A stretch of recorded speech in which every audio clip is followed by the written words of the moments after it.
Although the mainstream media insists on saying that the economic scenery is witnessing a rebound, week after week, more and more businesses are filing for bankruptcy, while rental insolvency keeps soaring nationwide and unemployment rates continue to climb. If there is a sector through which we can see what is actually happening with the U.S. economy, it's retail. It has been one of the most affected industries currently, and yet its downfall had started way before the global health crisis struck in America. That's why today we're going to analyze how the deterioration of this sector is aggregating the consequences of the 2020 economic collapse. So stay with us and don't forget to give this video a thumbs up, share it with friends, and subscribe to our channel to keep updated with future videos. All across the nation, retailers are going bankrupt and closing stores. Evidently, this has been going on for many years, but as we are about to discuss, the bankruptcy numbers have never escalated as high as they did in 2020 in all U.S. history. To understand the extent of the damage, and if you haven't taken a trip to a mall since the sanitary outbreak has hit American grounds, let's picture a standard U.S. shopping mall with dozens or even hundreds of stores, consumers and workers engaging, interacting, and you can almost hear the sound of the economic activity flowing.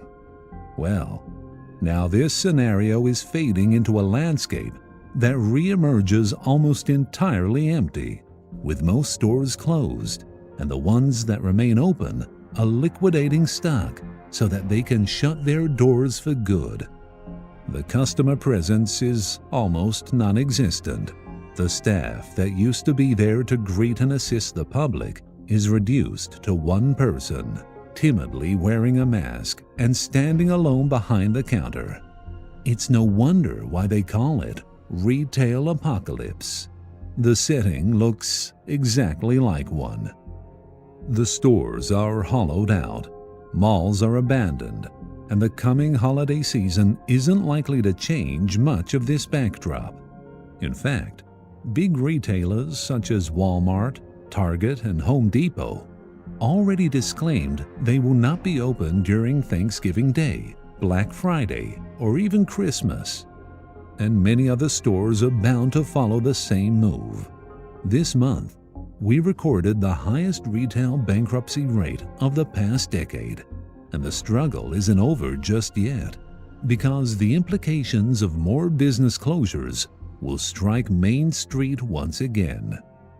The columnist, Donald Lambro, has recently observed how damaging the effects of the virus outbreak were to this industry, leading retailers into a never-ending collision course. He pointed out that the new restrictions may have had a chilling effect on shoppers who would naturally prefer to stay home and order goods online rather than risking exposure to the virus by venturing to department stores and shopping malls.